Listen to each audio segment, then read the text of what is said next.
കൊടിയത്തൂരിൻ്റെയും പരിസര പ്രദേശങ്ങളുടെയും കിഴക്കുപുറത്താണ് നെല്ലിക്കാപ്പറമ്പും ചുറ്റുവട്ടങ്ങളും സ്ഥിതി ചെയ്യുന്നത്. കൈതക്കുണ്ടുങ്ങൽ, കയ്യൂണമ്മേൽ, കട്ടിരിച്ചാൽ, മാട്ടുമുറി, മുക്കുങ്ങൽ, മാവായി, തോണ്ടയിൽ, ഗോതമ്പ് റോഡ് തുടങ്ങിയ സ്ഥലങ്ങളിൽ കൃഷിക്കായി പോയിരുന്ന സമയത്ത് കേക്കുറത്ത് പോവുകയാണ് എന്ന് പഴയ തലമുറ പറഞ്ഞിരുന്നത് അതുകൊണ്ടാണ്. ഈ പേര് നിലനിർത്താനാവാം ആ സ്ഥലത്തെ അയൽപ്പക്ക കൂട്ടായ്മക്ക് ഈസ്റ്റ് വാലി റെസിഡൻസ് അസോസിയേഷൻ എന്ന് നാമകരണം ചെയ്തത്. രാവിലെ പണിയായുധങ്ങളുമായി കിഴക്കോട്ട് നീങ്ങിയ ഇവർ വൈകുന്നേരങ്ങളിൽ പടിഞ്ഞാറോട്ട് തന്നെ മടങ്ങാറായിരുന്നു പതിവ്. എങ്കിലും ചിലരെങ്കിലും പിൽക്കാലത്ത് കിഴക്ക് തന്നെ വീട് വെച്ച് താമസം തുടങ്ങി. നേരത്തെ പറഞ്ഞ സ്ഥലങ്ങളിലെ കുടുംബങ്ങളുടെ അടിവേര് തേടി ആഴങ്ങളിൽ ചെല്ലുമ്പോൾ നാം പടിഞ്ഞാറെത്തുന്നത് അതുകൊണ്ടാണ്. കട്ടിരിച്ചാൽ ഭാഗത്ത് കാണുന്ന പല കുടുംബങ്ങളും ഈ ഗണത്തിൽപ്പെടുന്നവയാണ്. വായനയുടെയും പഠനത്തിൻ്റെയും ചിന്തയുടെയും കാര്യത്തിൽ ഉയർന്ന നിലവാരം പുലർത്തിയ ഇവർ മക്കളുടെ ആത്മീയവും ഭൗതികവുമായ വിദ്യാഭ്യാസ കാര്യങ്ങളിലും ഏറെ താല്പര്യവും ശ്രദ്ധയും കാണിച്ചവരായിരുന്നു. ചിന്താശേഷി പണയപ്പെടുത്താത്ത ഉറച്ച വിശ്വാസികളായ ഇവർ ഖുർആനും ഹദീസുമെല്ലാം പഠിക്കാൻ സമയം കണ്ടെത്തുകയും അതിനായി ചില വീടുകളിൽ ഒത്തുകൂടുകയും ചെയ്തിരുന്നു. അങ്ങാടി ആവശ്യങ്ങൾക്കും ആരാധനാ കർമ്മങ്ങൾക്കുമായി നെല്ലിക്കാപ്പറമ്പിനെ ആശ്രയിച്ചിരുന്ന ഇവർ വരാൻ പോകുന്ന ഒരു തലമുറയെ ഓർത്ത് കട്ടിരിച്ചാലിൽ തന്നെ ഒരു പള്ളി ഉണ്ടാക്കുന്നതിനെക്കുറിച്ച് ഗൗരവത്തിൽ ആലോചിച്ചു. ആലോചനകൾ കൊതിയായി തീർന്നപ്പോൾ ചില നിർദ്ദേശങ്ങൾ പ്രകാരം അവരിൽപ്പെട്ട മുതിർന്നവർ ചേന്നമംഗലൂർ ഇസ്ലാഹി അസോസിയേഷനെ സമീപിച്ചു. സ്ഥലം കണ്ടെത്തിയാൽ പള്ളി നിർമ്മാണത്തെക്കുറിച്ച് ആലോചിക്കാം എന്ന ഉറപ്പ് കിട്ടി. ഏറ്റവും അനുയോജ്യമായ സ്ഥലം മൂലത്ത് കാദറാജിയുടെ പാറമ്മൽ ഭാഗമാണെന്ന് മനസ്സിലാക്കി അദ്ദേഹത്തെ സമീപിച്ച സംഘത്തിന് തുറന്ന മനസ്സാലെ സ്ഥലം ദാനമായി നൽകി. സംഘത്തിന് ആവേശം കൂടി. അടുത്ത കീറാമുട്ടി ഫണ്ടാണ്. ഖത്തറിലെ ജനസേവന വിഭാഗവുമായി അടുത്ത ബന്ധമുണ്ടായിരുന്ന അദ്രുട്ടി എന്ന KC അബ്ദുറഹ്മാൻ സാഹിബും പുതിയോട്ടിൽ മുഹമ്മദ് സാഹിബും നടത്തിയ പരിശ്രമങ്ങൾക്കൊടുവിൽ ജാസിം അബ്ദുള്ള എന്ന ഖത്തരി പണം നൽകാമെന്നേറ്റു. ഇന്നും നമ്മുടെ പള്ളിയുമായി ബന്ധം പുലർത്തിപ്പോരുന്ന ജാസിം അബ്ദുള്ളയെയും മൂലത്ത് കാദറാജിയെയും അദ്രുട്ടിയെയും ഇസ്ലാഹിയ അസോസിയേഷനെയും പ്രാർത്ഥനയോടെ ഓർക്കുകയാണ്. 6/7/2003 Islahiya association president OP Abdussalam Maulavi പള്ളിയുടെ തറക്കല്ലിടൽ കർമ്മം നടത്തി. കട്ടിരിച്ചാൽ ഇസ്ലാമിക് ചാരിറ്റബിൾ ട്രസ്റ്റ് എന്ന കമ്മിറ്റിയുടെ കീഴിൽ 15 മാസം കൊണ്ട് പണി പൂർത്തീകരിച്ച് 10/10/2004 ജമാഅത്തെ ഇസ്ലാമി ജില്ലാ പ്രസിഡന്റ് VP ബഷീർ സാഹിബ് അസർ നമസ്കാരത്തിന് നേതൃത്വം നൽകിക്കൊണ്ട് ഉദ്ഘാടനം നിർവഹിച്ചു. സംഘടനാ പക്ഷപാതിത്വങ്ങളില്ലാതെ എല്ലാ വിഭാഗത്തിലും പെട്ട പ്രഗത്ഭർ ഉൾക്കൊള്ളുന്ന അന്നത്തെ വേദിയും സദസ്സും ഇന്നും വലിയ സന്തോഷത്തോടെ ഓർത്തുപോവുകയാണ്. സ്പോൺസറുടെ ആഗ്രഹപ്രകാരം തന്നെ ഈ പ്രകാശഗോപുരത്തിന് ഇമാം ഷാഫി മസ്ജിദ് എന്ന് നാമകരണം ചെയ്തു. ഖുർആനും സുന്നത്തും ജീവിതമായി ശീലിച്ച ഒരു തലമുറയെ വാർത്തെടുക്കുക എന്ന ലക്ഷ്യം വെച്ചുകൊണ്ട് 2005 ജൂണിൽ തന്നെ മദ്രസയും ആരംഭിച്ചു. ഖുർആനും ഹദീസും ചരിത്രവും ഫിഖ്ഹും ഉൾപ്പെടെ എല്ലാം ഉൾക്കൊള്ളുന്ന അർത്ഥവത്തായ ഒരു കരിക്കുലത്തിൽ നിന്നുകൊണ്ട് വേറിട്ടൊരു പഠനരീതി മദ്രസയിൽ ആവിഷ്കരിച്ചു. ഖുർആൻ CD-കളും TV സ്ക്രീനും ഉൾക്കൊള്ളുന്ന ഒരു സ്മാർട്ട് ക്ലാസ് റൂമും ഇന്ന് നിലവിലുണ്ട്. മദ്രസയിലെ ആദ്യത്തെ അധ്യാപകൻ കൊടിയത്തൂർ സ്വദേശിയായ KM മുനവ്വിർ മാസ്റ്ററായിരുന്നു. പ്രഗത്ഭരായ ധാരാളം അധ്യാപകർ ഇവിടെ സേവനമനുഷ്ഠിച്ചു. ബാലുശ്ശേരി അഷ്റഫ് മൗലവി, അസീസ് മൗലവി, ഇന്നും നമ്മുടെ ഖത്തീബായി സേവനം ചെയ്യുന്ന KT അഷ്റഫ് മൗലവി, മൊറയൂർ സ്വദേശി യൂസുഫ് മൗലവി, മുഹ്സിന ടീച്ചർ, മുനീറ ടീച്ചർ, റഹീം മാസ്റ്റർ, അബൂട്ടി മൗലവി എന്നീ ഗുരുവര്യന്മാരെയെല്ലാം പ്രാർത്ഥനകളോടെ സ്മരിക്കുകയാണ്. പള്ളിയുടെയും മദ്രസയുടെയും സംസ്ഥാപനവും നടത്തിപ്പുമായി ബന്ധപ്പെട്ട് ധാരാളം പേരുകൾ ഇവിടെ ഓർക്കപ്പെടേണ്ടതുണ്ട്. KT ജാഫർ, AP അബൂട്ടി തുടങ്ങിയവർ നിസ്തുലമായ സേവനം നടത്തിയവരാണ്. പള്ളി നമ്മൾ ഉദ്ഘാടനം കഴിഞ്ഞതിന് ശേഷം പിറ്റത്തെ വർഷമാണ് മദ്രസയായിട്ടുള്ള കാര്യങ്ങൾ നീങ്ങണേ. അപ്പം പ്രധാനമായിട്ടും അന്ന് ഇവിടുത്തെ കുട്ടികൾ നെല്ലിക്കാപ്പറമ്പ് റോഡ് ക്രോസ് ചെയ്ത് പള്ളിയും മദ്രസ പോകേണ്ട ഒരു അവസ്ഥയുണ്ടായി. പിന്നെ മുക്കുങ്ങലം മദ്രസ ആണുള്ളത്. ഇതാണ് ഫസ്റ്റ് അധ്യാപകനായിട്ട് അന്ന് കൊടിയത്തൂര മുനവ്വിർ മാഷായിരുന്നു ഉണ്ടായിരുന്നത്. പള്ളിയൊക്കെ ഉണ്ടാക്കി കഴിഞ്ഞ് പിന്നെ ഒരു കൊല്ലം കഴിഞ്ഞ് മദ്രസയും തുടങ്ങി. ഇവിടെ മദ്രസ തുടങ്ങുമ്പോൾ എൻ്റെ കുട്ടികളെ അവിടെ നിന്ന് ഇങ്ങോട്ട് ആക്കി തന്നെ അതൊക്കെ ഏതാണ്ട് ലെവലായാണ്. ഒരു കുഞ്ഞാലിയാക്കൻ്റെ വാപ്പുണ്ടായി, കാതറാജി ഉണ്ടായി. മൂപ്പരാണ് സ്ഥലം കൊടുത്ത് പള്ളി ഉണ്ടാക്കാൻ ഒക്കെ തിരക്കൂട്ടി പള്ളി ഉണ്ടാക്കി കഴിഞ്ഞ് അവരൊക്കെയാണ് ഈ സംഘാടകർ. പിന്നെ സുൽഫിക്കറിൻ്റെ വാപ്പുണ്ടായി. ഞാൻ ലാസ്റ്റിലാണ് ചെന്ന് ചേരുന്നത്. മുഹമ്മദ് മൂപ്പരൊക്കെയാണ് അതിൻ്റെ മുൻപന്തിയിൽ നിന്ന് പ്രവർത്തിച്ച് സ്ഥിരമായിട്ട് കാര്യമായിട്ട് വരുമാനമുള്ള അതിനൊരു ഷെഡുണ്ട് ഇപ്പോൾ അവിടെ ഉണ്ടാക്കിയിട്ട്. പള്ളീൻ്റെ മുന്നിലൊരു വാടക കൊടുക്കണേ, അതിൻ്റെ വാടക ഉണ്ടാവും. പിന്നെ വേറെ വരുമാനത്തിന് ഒന്നും. ഒരു ഖുർആൻ ക്ലാസ് ഉണ്ടായിട്ടുണ്ട്. അപ്പോൾ അധികവും ഇയാളെ വരല് മാസ്റ്റർ അസീം മാസ്റ്ററാണ് അധികം ക്ലാസ്സിന്. അല്ലെങ്കിൽ ആടുന്ന് കാതറും വരും. പിന്നെ അതിൻ്റെ കുറച്ച് കുട്ടികളും ഉള്ളൂ. അന്നൊക്കെ മുതിർന്ന കുട്ടികൾ തന്നെ. റാക്കൻ്റെ കൈകൊണ്ടാണ് ഇപ്പോൾ ഇത് മുന്നോട്ട് പോകുന്നത്. അല്ല, ഞങ്ങളെ കൈകൊണ്ടല്ല. ഇടയ്ക്കിടയ്ക്ക് വെളുപ്പിലൊന്ന് പോകും. പിന്നെ ഇസ്ലായിൻ്റെ അവിടുന്ന് എന്തോ വരുമാനമൊക്കെ ഉണ്ട്. വിദ്യാഭ്യാസപരമായും അതുപോലെ സാംസ്കാരികപരമായൊക്കെ വളരെ അധികം സേവനങ്ങൾ ചെയ്യാൻ ഈ വർഷങ്ങൾക്കിടെ നമുക്ക് സാധിച്ചിട്ടുണ്ട്. ഈ മസ്ജിദ് നമ്മുടെ ഈ മഹല്ല് വളരെ സജീവമായി തറാവി നമസ്കാരം, അതുപോലെ തന്നെ ഈ മൊത്തം കുട്ടികളെയും സ്ത്രീകളെയും ഉൾപ്പെടുത്തിക്കൊണ്ട് നല്ല രീതിയിൽ വളർന്ന് പന്തലിച്ചുകൊണ്ടിരിക്കുകയാണ്. ഇനി ഈ വരുന്ന വാർഷികം നമ്മളെ ഈ വരുന്ന ഇതിലേക്കുള്ള ഒരു പ്രചോദനമാകും എന്നാണ് ഞങ്ങൾ പ്രതീക്ഷിക്കുന്നത്. കൂടുതലായി മദ്രസിൻ്റെ ബിൽഡിങ്ങിൻ്റെ ഒരു വർക്ക് കൂടി ചെയ്യാനുള്ള ഉദ്ദേശങ്ങളൊക്കെ നടന്നുകൊണ്ടിരിക്കുന്നുണ്ട്.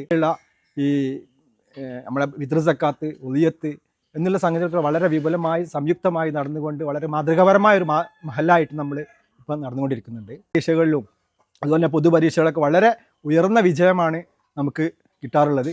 അതിന് ഈ രക്ഷിതാക്കളും അധ്യാപകരും ഈ കമ്മിറ്റികളൊക്കെ വളരെ സംയോജിതമായിട്ടുള്ള പ്രവർത്തനം നടന്നുകൊണ്ട് നല്ല രീതിയിൽ മുന്നോട്ട് പോകുന്നുണ്ട്. ഇനിയും ഈ വിഷയത്തിൽ എല്ലാവരും ഈ സഹകരിക്കണമെന്ന് അഭ്യർത്ഥിക്കുകയാണ്. നമ്മളുള്ള മുന്നോട്ടുള്ള പ്രയാണത്തിന് നിങ്ങളുടെ എല്ലാവരുടെ സഹകരണം ഉണ്ടാവണമെന്ന് അപേക്ഷിക്കുകയാണ്. പ്രവർത്തനങ്ങളൊക്കെ നടത്താൻ ഇസ്ലാഹി അസോസിയേഷൻ ഒരുപാട് ഞങ്ങൾക്ക് സഹായമായിട്ട് നിന്നിട്ടുണ്ട്. അങ്ങനെ അതിൻ്റെ ഒരു നിർമ്മാണ കമ്മിറ്റി 2003 ഞങ്ങൾ രൂപീകരിച്ചു. നിലവാരമുള്ള ഖുർആനും ഹദീസൊക്കെ പഠിക്കാൻ പറ്റിയ ഒരു സംവിധാനത്തോടു കൂടിയുള്ളൊരു മദ്രസ ആവണമെന്ന ആശയം എല്ലാവരും ഉണ്ടാവുകയും അതിനുവേണ്ടിയുള്ള ശ്രമങ്ങൾ ആരംഭിച്ചു. എല്ലാവരും തന്നെ അതിന് വളരെ മുൻപന്തിയിലുണ്ട്. അന്ന് എനിക്ക് തോന്നുന്നത് KT ജാഫറൊക്കെ ഗൾഫിൽ നിന്നും ഇവിടെ നിന്നൊക്കെ അതിൽ കൂടുതലായിട്ട് ഈ മദ്രസ സ്ഥാപിക്കാൻ വേണ്ടി ശ്രമിച്ചു. അങ്ങനെ 2005 ജൂണോട് കൂടി തന്നെ നമ്മൾ മദ്രസ ആരംഭിച്ചു. ഹജ്ജ് ക്ലാസ്സുകൾ, ഇങ്ങനെ പല പരിപാടികളും ഇതിൻ്റെ കീഴിൽ നടക്കുന്നുണ്ട്. എല്ലാ റമദാനിലും അഹ്ലൻ റമദാനുള്ള നിൽക്കുന്ന റമദാനെ പരിചയപ്പെടുത്തി, അതുപോലെ ഹജ്ജ് സമയത്ത് ഹജ്ജിൻ്റെ ക്ലാസ്സുകൾ ഒക്കെ നടത്തി വരുന്നുണ്ട്.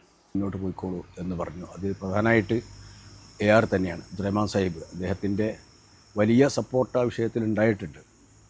അങ്ങനെയാണ് അതിന് തുടക്കം കുറിച്ചിട്ടുള്ളതെന്നാണ് എൻ്റെ ഓർമ്മയിലുള്ളത്. ഒക്കെ ആയിട്ട് ബന്ധപ്പെട്ടും പ്രസ്ഥാനത്തിൻ്റെ ആശീർവാദത്തോടു കൂടിയും ആണ് ഈ സംഭവങ്ങളൊക്കെ നടന്നുകൊണ്ടിരിക്കുന്നത്. അബ്ദുറഹ്മാൻ സാഹിബ് നല്ലൊരു സംഗതിയാണ്. ചെറിയ സ്ഥാപനങ്ങളൊക്കെ ഉണ്ടാകുമ്പോൾ തന്നെയാണ് പിന്നെ അതിനൊക്കെ ഒരു മേൽക്കൈ കിട്ടുകയുള്ളൂ. അതുകൊണ്ട് ആ ശ്രമം നിങ്ങളത് വിജയിക്കട്ടെ എന്നൊക്കെ അദ്ദേഹം പറയും. പിന്നെ അദ്ദേഹത്തിൻ്റെ ശ്രമഫലമായിട്ട് തന്നെയാണ് പല സാമ്പത്തിക സൗകര്യങ്ങളും നമുക്ക് കിട്ടിയിട്ടുള്ളത്. പിന്നെ മൂലത്ത് ഖാദിർ ഹാജി നമുക്ക് തന്നതാണ്, ദാനമായി തന്നതാണ്. മദ്രസകളിൽ സ്പോർട്സ് ആദ്യമായിട്ട് മദ്രസ സംവിധാനം ആദ്യമായിട്ട് എൻ്റെ അറിവിൽ കേരളത്തിലെ മദ്രസ സംവിധാനത്തിൽ അത് കൊണ്ടുവന്നത് ഈ മജ്ലിസിൻ്റെ കെയറോഫിലുള്ള മദ്രസകളിലാണ്. ഈ സാഹിത്യ സമാജത്തിൻ്റെ തുടക്കവും എൻ്റെ ഓർമ്മ വെച്ചാണെങ്കിൽ ഈ മദ്രസ സംവിധാനത്തിൽ കൂടെയാണ്. അത് മറ്റ് മദ്രസകളൊക്കെ ഇപ്പോൾ സാഹിത്യോത്സവ് എന്ന പേരിലൊക്കെ ആയിട്ട് മറ്റു മദ്രസകളിലും അതെന്തായിട്ടുണ്ട്, ഫോളോ ചെയ്തുകൊണ്ടിരിക്കുന്നുണ്ട്. അപ്പോൾ മദ്രസ പഠനത്തെ കുട്ടികൾക്കൊരു പ്രോത്സാഹനമാക്കിയെടുക്കുന്നതിന് വേണ്ടിയുള്ള പുതിയ സംവിധാനങ്ങൾ മദ്രസ തലത്തിലേക്ക് കൊണ്ടുവന്നൊരു പ്രസ്ഥാനവും കൂടിയാണ് ഈ മദ്രസനെ നയിക്കുന്നത്. ആ നിലക്ക് നോക്കുമ്പോൾ മദ്രസ സംവിധാനം വളരെ വിജയകരമായിട്ട് നടന്നുകൊണ്ടിരിക്കുന്നുണ്ട്. നമ്മുടെ ഈ മദ്രസയിൽ നല്ല രീതിയിൽ പഠന വിഷയമാണെങ്കിലും പരീക്ഷാ വിഷയമാണെങ്കിലും കുട്ടികൾക്ക് പ്രാഥമികമായി കിട്ടേണ്ട വിവരങ്ങളാണെങ്കിലും ഒക്കെ ഒരു പ്രാക്ടിക്കൽ എന്ന നിലയിൽ കൂടി കുട്ടികളെ കൊണ്ട് ചെയ്യിപ്പിച്ച് അവരെ ശീലിപ്പിക്കുന്ന ഒരു സംവിധാനമാണ് നമ്മുടെ ഈ മദ്രസയിലുള്ളത്. പള്ളി, മദ്രസ്, അതിൻ്റെ സ്റ്റാഫ്, അതിൻ്റെ മെയിൻ്റനൻസ് ഒക്കെ കൂട്ടുകയാണെങ്കിൽ ഒരു വർഷത്തിൽ ഏതാണ്ട് ഒരു 4 ലക്ഷത്തോളം രൂപ അതിന് ചിലവ് വരും. അതിൽ നിന്നുള്ള ഫീസ് കിട്ടിയാലും ഒക്കെപ്പാടെ അതിൻ്റെ പകുതിയോളം സംഖ്യയെ സാധാരണഗതിയിൽ അത് കിട്ടാറുള്ളൂ. ഇസ്ലാഹി അസോസിയേഷനിൽ നിന്ന് വളരെ നല്ല ഒരു സഹായം നമുക്ക് കിട്ടിപ്പോവാറുണ്ടായിരുന്നു. ഈടായിട്ട് 4-5 വർഷമായിട്ട് അത് കിട്ടാറില്ല. അവർക്ക് കിട്ടുന്ന സോഴ്സുകളൊക്കെ ബ്ലോക്ക് ആയതുകൊണ്ട് നമുക്കത് കിട്ടാറില്ല. ഈ പ്രസ്ഥാനത്തിൻ്റെ ഞാൻ ആ ഖത്തറിൽ നിന്ന് വന്നതിന് ശേഷം ഞാനാണ് അതിൻ്റെ പ്രസിഡൻ്റ്, എല്ലാവരും പ്രസിഡൻ്റാക്കി. മദ്രസയുടെ ആരംഭം തൊട്ട് തന്നെ ഞാനിതിലുണ്ട്. പിന്നെ അങ്ങനെ വരുമ്പോൾ ഓരോ ദിവസവും ഒന്ന് കയറി ഇറങ്ങാഞ്ഞാൽ ഒരു തൃപ്തി വരില്ല. കാരണം ഒരു അധ്യാപകരെ കുട്ടികളെവിടെ, അധ്യാപകരുടെ സ്ഥിതി എന്ത്, മാത്രമല്ല ഒരു അന്നൊക്കെ ഭക്ഷണം എല്ലാവർക്കും ഭക്ഷണം കൊടുക്കുമായിരുന്നു. അപ്പോൾ ഓരോ വീട്ടിൽ അന്ന് ഏൽപ്പിക്കണം. അന്നേൽക്ക് ഇന്നത്തെ ചിലവ് ആരാ കൊടുക്കേണ്ടത് അത് കണ്ടെത്തി അവരെ വിവരം അറിയിക്കണം. ചിലതിൽപ്പം കിട്ടാതായിരിക്കും. അപ്പോൾ അന്നേൽക്കൊക്കെ അതിൽ ശ്രദ്ധിക്കാറുണ്ട്. പിന്നെ ശമ്പളം ആവുമ്പോൾ ശമ്പള വിതരണം കുറേ കാലം ഞാൻ തന്നെയായിരുന്നു. ഇപ്പം വേറൊരാളാണെങ്കിലും ഇവിടെ ഒരു നിസ്കാര പള്ളിയോ അല്ലെങ്കിൽ മദ്രസയോ ഒന്നും പിന്നെ ഉണ്ടായിരുന്നില്ല. മാട്ടുമുറിക്കൽ ഭാഗക്കാരും എല്ലാവരും ഇവിടെ ആസ്പദമാക്കി ഇങ്ങോട്ടാണ് പിന്നെ വരാറ്. ഇതിനുള്ള സൗകര്യം മാനിച്ചുകൊണ്ടായിരിക്കാം. അങ്ങനെ ആദ്യഘട്ടങ്ങളിൽ നമ്മളിവിടെ ഒരു ചെറിയ തോതിൽ ഖുർആൻ ക്ലാസ് സംഘടിപ്പിച്ചു. മാഷ്, സലാം മാഷ് ഇവരൊക്കെ അതിന് നേതൃത്വം നൽകി. കുഞ്ഞാലിയുടെ ബാപ്പ ഒരു പള്ളി നിർമ്മിക്കുകയാണെങ്കിൽ അതിന് സ്ഥലം തരാമെന്ന് ഏറ്റു. അങ്ങനെയാണ് ആ ഭാഗത്ത് ഒരു പള്ളിയുടെയും മദ്രസയുടെയും ആദ്യ രൂപം കൊള്ളുന്നത്. പിന്നെ കുട്ടികൾക്ക് നല്ല മാറ്റങ്ങളൊക്കെ ഉണ്ട്, വളർച്ച നല്ല മാറ്റം ഉണ്ടാവും തോന്നുന്നുണ്ട്. പിന്നെ സാഹിത്യ സമാജങ്ങളും മറ്റൊക്കെ നടത്തുന്നുണ്ട്. പിന്നെ ദീനി കാര്യങ്ങൾ മാക്സിമം ഞങ്ങൾ പ്രാക്ടിക്കലായിട്ട് പഠിപ്പിക്കാനാണ്. ഇപ്പോൾ പള്ളീൻ്റെ അടുത്തുള്ളതുകൊണ്ട് ഉള്ളിൽ നിസ്കരിപ്പിക്കാനും അങ്ങനത്തെ പരിശീലനങ്ങളൊക്കെ കൊടുക്കാനുള്ള സൗകര്യമുണ്ട്. പിന്നെ രക്ഷിതാക്കളിൽ നിന്നും നല്ല പ്രതികരണമാണ്. 20 വർഷങ്ങൾ പിന്നിട്ട് അതിൻ്റെ 26ാം വാർഷികമാണ് ഈ മെയ് 9 ഇവിടെ ആഘോഷിക്കാൻ പോകുന്നത്. ഇവിടുത്തെ PTA ഒക്കെ വളരെ സപ്പോർട്ടീവായിട്ടുള്ള ഒരു അനുഭവമാണ് എനിക്ക് ഉണ്ടായിട്ടുള്ളത്. ബോർഡിൻ്റെ KMEBയുടെ ഗ്രേഡിംഗ് സിസ്റ്റത്തിന് വേണ്ടിയിട്ടുള്ള ഒരു മിയാർ രൂപത്തിലുള്ള ഒരു സംവിധാനം നടത്തിയിരുന്നു. അതിന് എല്ലാവിധ സംവിധാനവും പോരായ്മകളൊക്കെ നികത്തിക്കൊണ്ടാണ് ഞങ്ങളതിനെ നേരിട്ടത്. ഇവരെ സന്ദർശിച്ച ഉദ്യോഗസ്ഥ വൃന്ദം എല്ലാ നിലക്കും വളരെയധികം പ്രശംസിച്ചുകൊണ്ടാണ് ഇന്ന് പിരിഞ്ഞു പോയിട്ടുള്ളത്.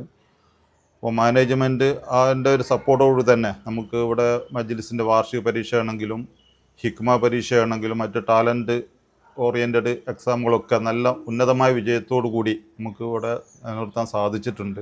അറിവ് മൂല്യം ഉൾക്കൊണ്ടുള്ള ഒരു ഭാവി തലമുറ വാർത്തെടുക്കുന്നതാണ് മഹത്തായ ലക്ഷ്യം. ആധുനിക കാലഘട്ടത്തിൽ നമുക്കൊക്കെ അറിയാവുന്നതുപോലെ ഒരുപാട് ധർമ്മച്യുതികൾ നിറഞ്ഞു നിൽക്കുന്ന കാലഘട്ടത്തിൽ തീർച്ചയായും വരും തലമുറയെ ധർമ്മത്തിൻ്റെ അതുപോലെ തന്നെ നല്ല ഒരു ഭാവി തലമുറയുടെ പടുത്തുയർത്തുന്നതിന് വേണ്ടിയുള്ള തീവ്ര ശ്രമത്തിലാണ് അൽമസ്ലാമിയ കട്ടുചാലിൻ്റെ മാനേജ്മെൻറ്റും സ്റ്റാഫും അതുപോലെ തന്നെ PTAയും മറ്റ് അനുഭാവികളും നാട്ടുകാരും ഒക്കെ. 2 പ്രാവശ്യമൊക്കെ സാഹിത്യ സമാജം നടക്കേണ്ട, വർഷത്തിൽ ഒരു പ്രാവശ്യം സ്പോർട്സ് എന്തായാലും നടക്കലുണ്ട്. പരിപാടിക്ക് നമുക്ക് ഫസ്റ്റോ സെക്കൻഡോ കൂടിയാൽ തന്നെ പ്രോത്സാഹനം തരേണ്ടത്. നമുക്ക് മുമ്പേ ഇതുവഴി കടന്നുപോയ ചില മുഖങ്ങൾ ഓർത്തെടുക്കുകയാണ്.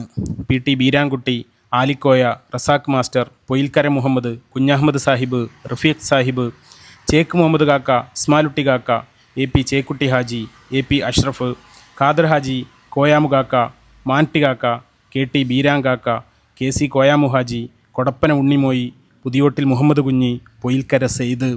പടച്ചവൻ എല്ലാവരുടെയും ബർസഖി ജീവിതം സന്തോഷം കൊണ്ട് നിറക്കട്ടെ. നമ്മെയും അവരെയും നാഥൻ സ്വർഗത്തിൽ ഒരുമിച്ച് കൂട്ടട്ടെ.